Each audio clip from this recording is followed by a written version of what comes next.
¿Qué tal, amigo? Buenas tardes. Bienvenido a Así es, por Doral Voice, la voz de Doral, tu voz.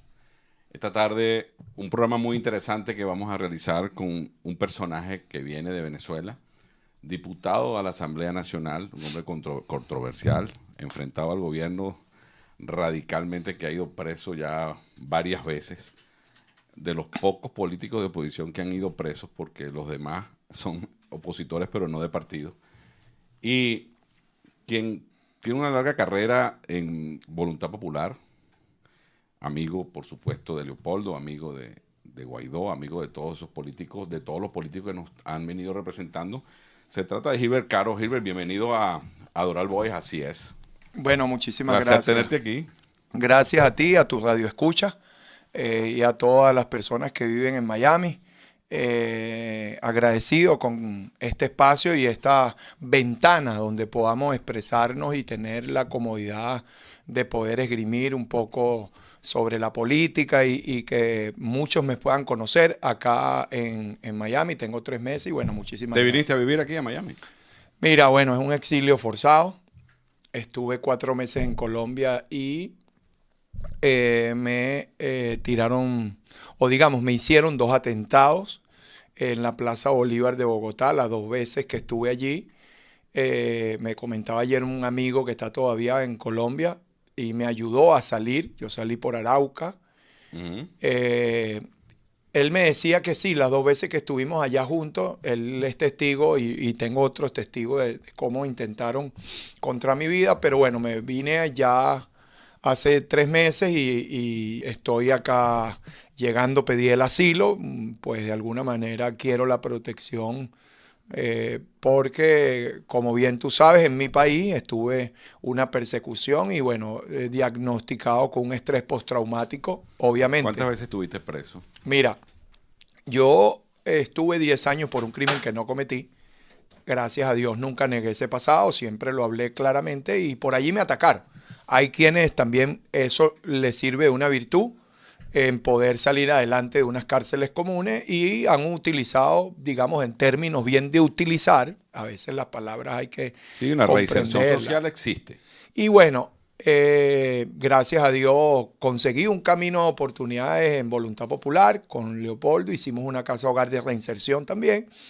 Y allí llegué a diputado y bueno, desde que comencé la carrera, una vez hablé con Leopoldo para ser vocero del tema penitenciario. Él me lo estaba pidiendo por la sapiencia que tengo sobre las cárceles y yo sabía que venía una persecución y bueno, tuve 3 años en total, 13 años para responder específicamente a tu pregunta, 13 años en prisión, de los cuales 3 años fue en solitario. Eso se multiplica por Sí, muchísimo no, porque eso es una tortura.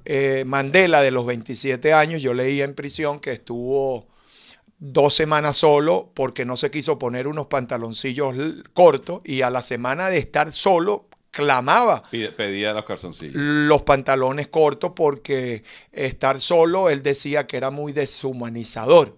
Y bueno, ahí estuve 3 años en solitario, 9 meses bajo una escalera.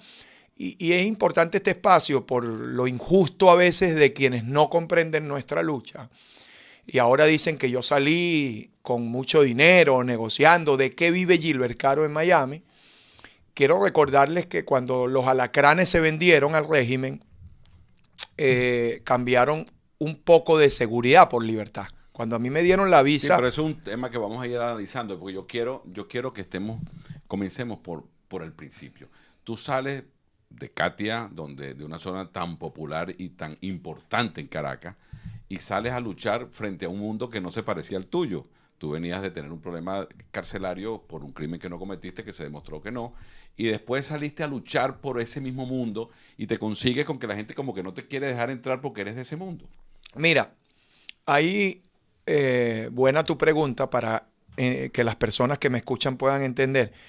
Pero quería después, más adelante, tocarte el tema de los que cambiaron un poco de seguridad por libertad. Lo vamos a hablar. Yo cuando pedí la visa y me la están dando en la Embajada de Colombia, leí en una pared que quienes cambian un poco de seguridad por libertad, tarde o temprano terminan perdiendo Claro, tanto la seguridad como como la la libertad. libertad.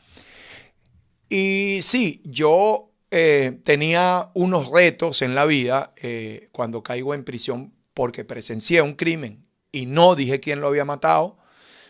Por cierto, hoy en día, gracias a muchos juristas, estamos próximamente a demostrar que fui preso injustamente para ir limpiando un camino que me ha ayudado a lo político. Correcto. Ese crimen, digamos, estar preso por algo que no cometiste, era demostrar mi inocencia.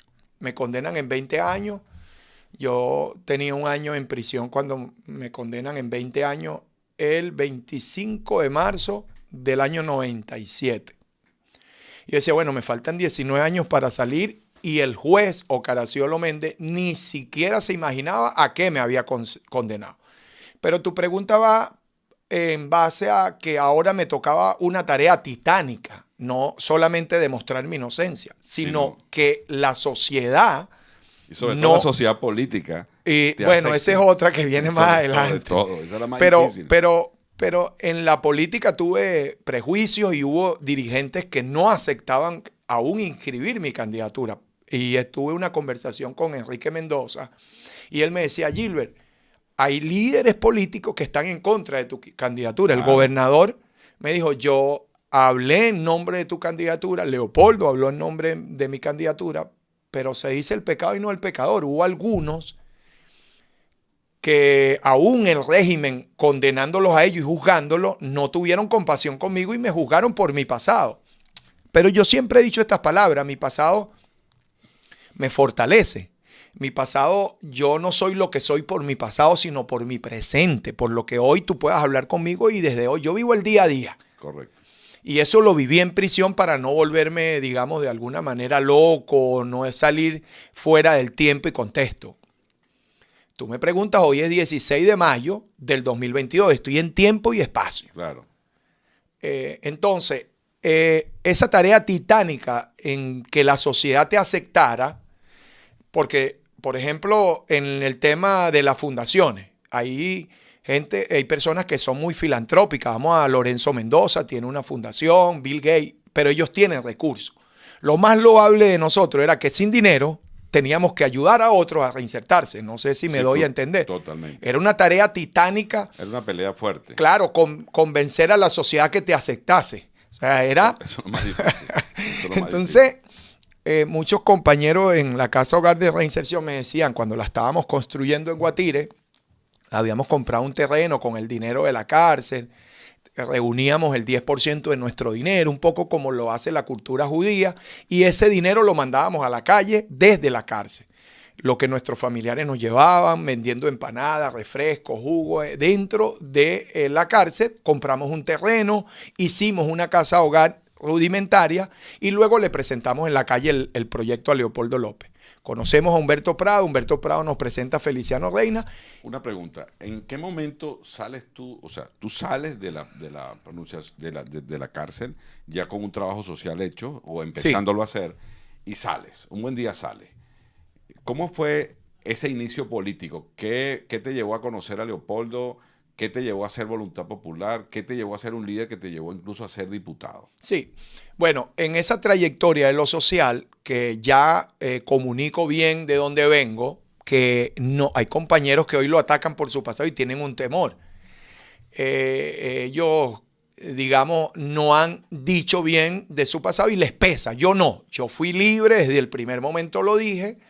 Y bueno, empiezo a trabajar en la fundación y tenía 3 trabajos. La misión, yo trabajaba en la fundación de 7 a 11, salía de Guatire, iba a Chacao, a la Fundación Techo, que era una casa hogar de transitorio.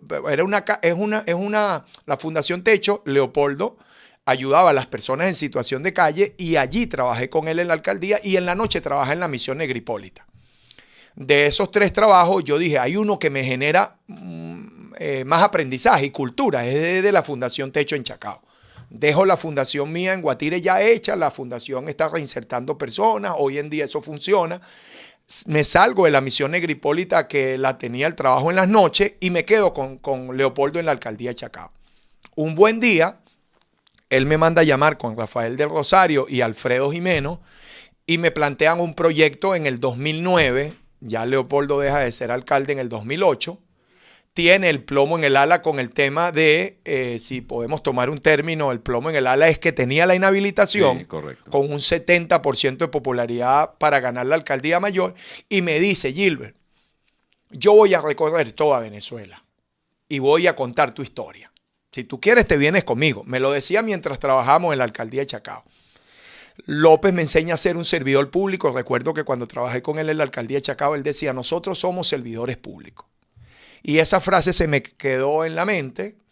Yo creo en Cristo, el Espíritu Santo te da el don de servicio, y yo desde que empecé mi cambio en prisión a ayudar a las personas, era el don de servicio. Bueno, en el 2009 me llaman a una reunión, hay líderes estudiantiles, Freddy Guevara, David Smolaski, líderes políticos, y me invitan a Tácata, en Charallave, a una reunión. Esa primera reunión nunca se me olvida. Yo estaba en la mesa de líderes sociales, porque Voluntad Popular cree en que para ser un líder político también debe ser un líder social. Yo creo que también hay líderes políticos que no necesariamente están en lo social, pero tenemos que complementar eso. No, y estabas comenzando, tenías que mostrar quién era. Y bueno, Leopoldo me dice que hable 5 minutos ahí, que yo diga mi historia. Habían 150, Fabiola Colmenares, estaba el de la causa R, Andrés Velázquez, David Smolaski, estaba Juan Guaidó, que él les tocó hablar después de mí. Pero yo le dije, mira, yo no voy a hablar aquí. Tú me pones a hablar a mí con 2.000 presos y de la ala, o me pones a hablar en el barrio, yo sé defenderme en esas aguas. Pero yo no voy a hablar aquí. Resulta que la relatoría de la mesa tenía que decirla yo, y una chica que fue electa en la mesa para que hablara ella me dice, no, pero es Gilbert, y me lanzan esa papa caliente. Te tocó a ti. Y bueno, yo no hallaba que decir, porque frente a unas personalidades que estaban muy lejos, yo las veía desde lejos, jamás me imaginaba llegar hasta allá, te lo digo con toda humildad. Vengo de la prisión, sí sé, y cuando estaba en la cárcel me veía hablándole a mucha gente. Bueno, cuando me paré allí yo dije 3 cosas. Mira, yo visité a mi hermano en la cárcel desde los 10 años, tuve un hermano en prisión, y estuve también cuando él salió 10 años, visité la cárcel 10 años también, estos 30 años, pues visitando a mi hermano. ¿Te tocó? Me tocó conocer las cárceles en 10 años, y yo vengo a ayudar a mi país. Eso ahí todo el mundo lloraba. Juan dice que él más nunca habla después de mí porque no haya que decir. Y así, bueno, Dios me dio el don de la palabra. Hay algunos que me dicen pico de plata. Y empecé a hablar y viajé con él por toda Venezuela. Y un buen amigo, Leonardo Trecci, que está en BPI TV, trabaja acá con Fabiola Colmenares, uno de los principales directores de BPI TV, está en Miami, mi buen amigo, tenemos una fundación en común. Me dice, Gilbert, lánzate a la política. Y yo le digo, pero si yo nunca me he lanzado ni para el colegio, me quedaba lejos. Y entonces cuando tú caminabas. Y te lanzaste. Sí, y saliste. electo en el partido. En el partido, y saliste diputado por Voluntad Sí, Popular. salí Pero en yo la quiero dirección ya nacional. quiero obviarte esa historia porque ya sabemos de ahí en adelante, te diste a conocer, eras un diputado polémico, decías las cosas que quizás otros no decían. Y viene lo de la Asamblea Nacional a tomar fuerza. Y vimos que Henry Ramos fue el primer presidente de esa asamblea. Sí. Después vino Julio Borges, después vino el señor Barbosa, que todavía ahora es miembro de la, que también vamos a hablar de eso. De Panamá, claro, ahí podemos hablar. Tuve una reunión ahorita. Y después aparece Juan Guaidó. Y hemos visto cómo se vino desgastando eso. Y se desgastó aquella fuerza cuando Henry Ramos mandó a sacar todos los retratos y todas las fotos, que llévenselo a la viuda y tal y qué sé yo, y todo el mundo decía, wow, Henry Ramos es el hombre. Después vino Julio Borges con una posición que nadie todavía le entiende, una posición que nadie sabe. El liderazgo de Julio Borges, por lo menos a mí no me llena. Sin embargo, tiene su papel. Después viene Barbosa, más todavía, con un poquito más de sueño todavía que Julio Borges. Y después viene el gran Juan Guaidó. Y Juan Guaidó se autojuramenta, seguramente por la falta de liderazgo, por la falta absoluta del presidente según el criterio jurídico de ese momento, y también se desgastó. Salió de la cárcel Leopoldo López, se desgastó. Enrique Capriles se desgastó. Y entonces viene la pregunta obligatoria en este momento, porque es lo que más nos preocupa, los que estamos fuera y los que tenemos familia allá, en Bejuma y en todos lados. ¿Qué pasó con el liderazgo de la oposición que se desgastó tan desesperadamente? Sí, mira, para los que nos escuchan, yo tuve tiempo en prisión de leer y de analizar la política, porque si hay algo que demanda el mundo hoy en día es tiempo de reflexionar. Y en la prisión me tocó muchísimo tiempo para reflexionar. Y en las reflexiones que leí y que hacía de mi país, porque me duele, tengo una hija allá y tengo una madre, es que Fidel Castro le dijo algo a Chávez. Y le dijo, tú tienes una tarea, es deslegitimar a la oposición. Cuando tú vas a Cuba, en Cuba no existe un liderazgo opositor. No, de ninguna manera. Cuando tú vas a Nicaragua, este señor mandó preso a todos los candidatos opositores. Ahora, a mí no me preocupa que el régimen chavista busque deslegitimar a este liderazgo. A mí me preocupa es quienes de este lado le siguen el juego y la pancarta. Ahora, si este régimen que tiene un corte tiránico, criminal y tiene unas características muy particulares. Y tiene mucho dinero. Tiene todavía un oxígeno y te puedo explicar un poquito cómo están lavando el dinero. De eso después lo y vemos. te puedo explicar del anacranato, porque Correcto. yo estuve preso por eso. Leandro Domínguez de Carabobo, un entre comillas diputado que era suplente de Lozano, de este hombre sí camina de Carabobo, me mandó preso porque le dijo algo al chavismo. Pero eso lo podemos hablar con calma. El tema específico de legitimarnos, mira, yo llegué a este país hace 3 meses y he hecho de todo, ayudado a mucha gente, porque no tengo permiso de trabajo, pero mucha gente ha ayudado a Gilbert Caro. Hoy puedo demostrar en un país con transparencia que lo poquito o lo mucho que tenga es bien habido.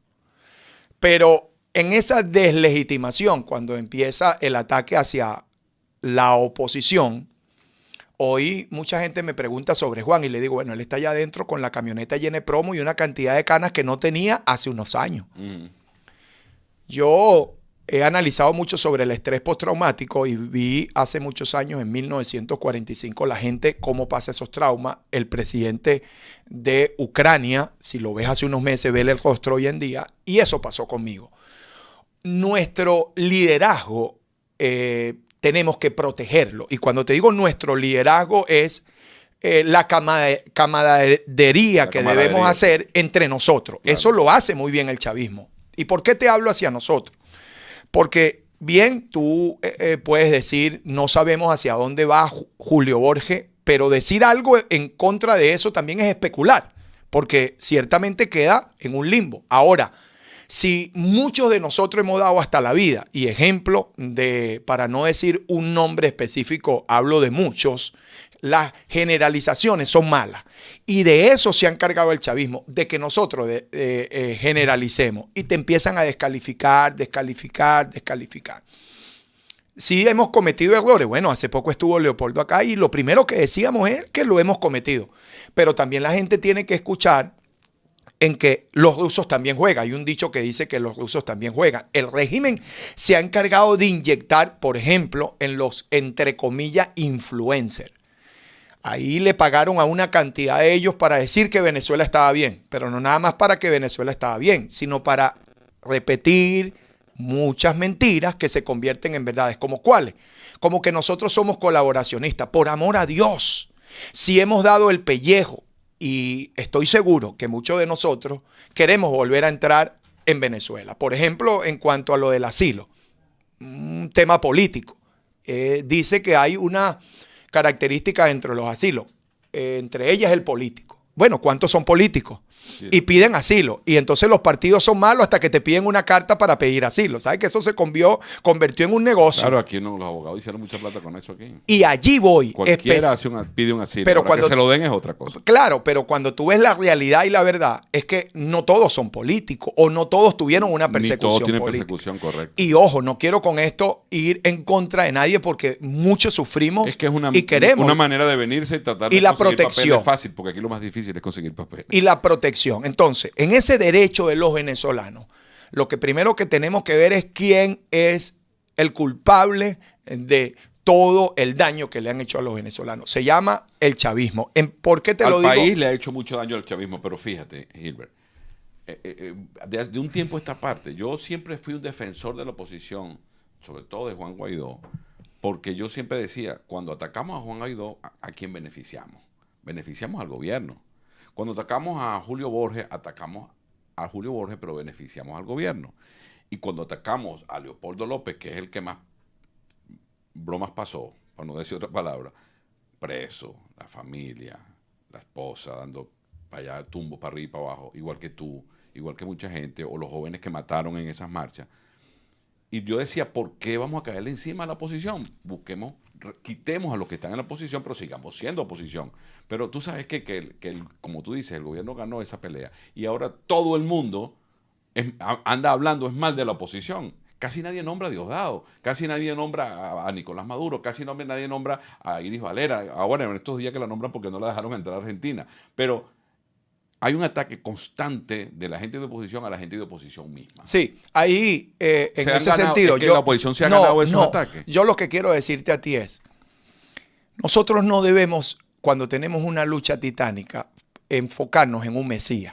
Correcto. Y es parte de nuestra génesis.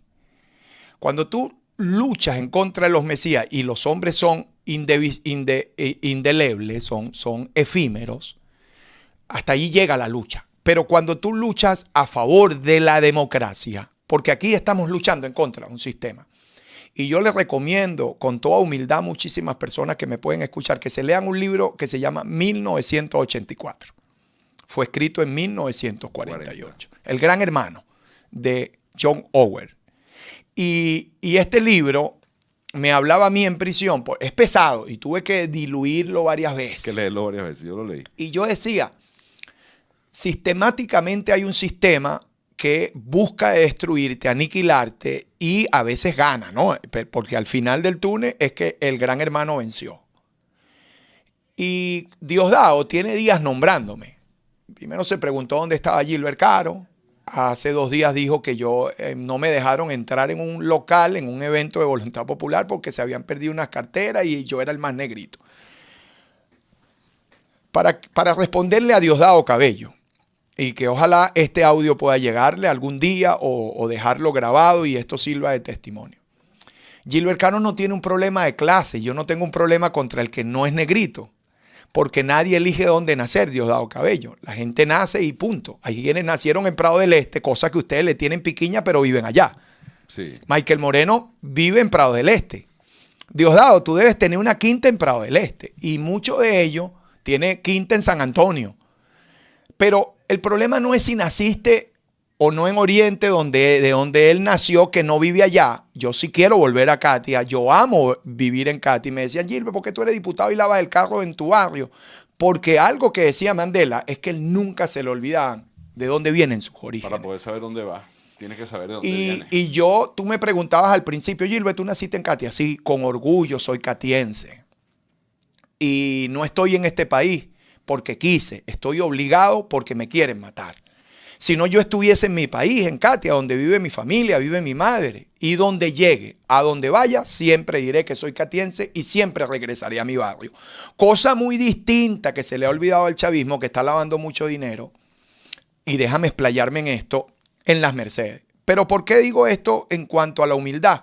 Porque es que el Gran Hermano, este libro habla sobre cómo el sistema que es en contra del cual tenemos que luchar, no es si López falló, si Enrique falló, si Guaidó falló, no, el foco es que hay un sistema perverso que tenemos que cambiar. Porque mañana, cuando Gilbert se vaya de este plano y deje un legado, espero que la gente cuando recuerde la reinserción, diga, ahí está Gilbert, salió de la cárcel, y cuando hablen de reinserción, si tú hablas y yo te pregunto, ¿cómo es que es tu nombre? Mío, Carlos. Carlos. Hablemos de fútbol. ¿A quién se te viene a la mente? Sí, cualquiera. Pelé, Maradona, Messi. Hablemos de básquet. Sí, cualquiera. Jordan. Inmediatamente. Cuando hablen de reinserción, hablarán de Gilbert, pero espero dejar otro legado. Cuando hablen de democracia, espero que mi nombre esté en la lista de los demócratas. Los que lucharon por eso. De los republicanos, de los que defienden su república, su país. Y no hablo en términos de partido, sino de ideales. Entonces, ¿cuál es mi ideal? Mi ideal es libertad. ¿Tú estás a favor de la libertad, Carlos? Totalmente. Bienvenido a esta lucha. Totalmente. Mi ideal es democracia. Bienvenido a esta lucha. A eso es lo que llama Gilbert Caro, independientemente Pero mira, de los pero